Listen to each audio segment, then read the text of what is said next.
So our class really isn't very useful since it's just holding data.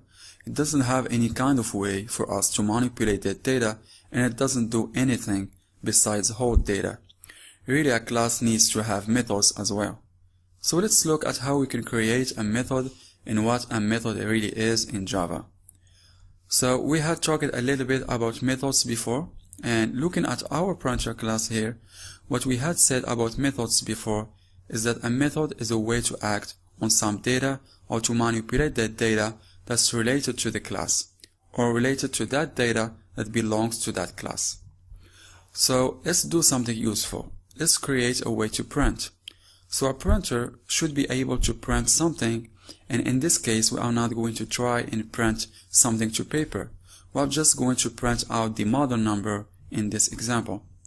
A lot of printers are able to print out a spec sheet or a configuration page that says what their model number is.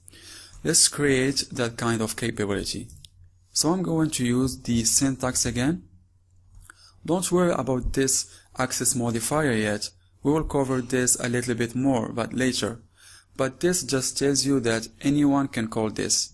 And we are going to call our method print, and we are going to specify the return type for this method, which is void.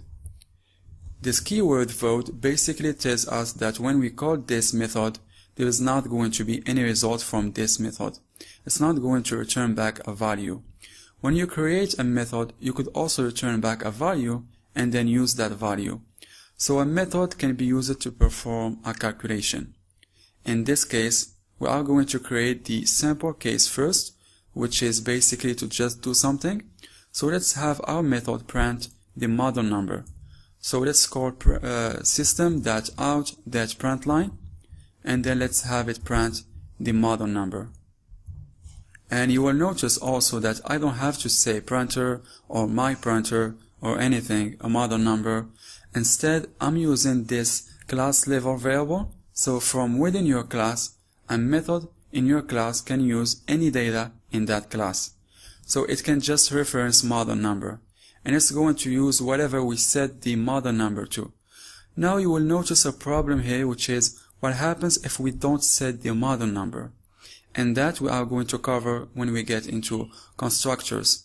But you are going to see why we are going to need to use a constructor in order to make sure that our class, our object, is in a good state when it gets created.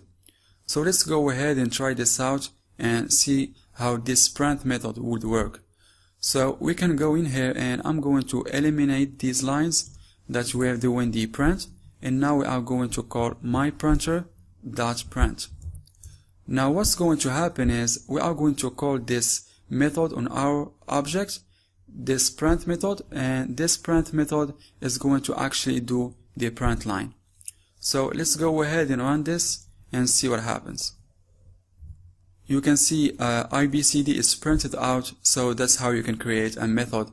And a method is definitely going to be useful when creating a class because it allows you to do something very useful with your class.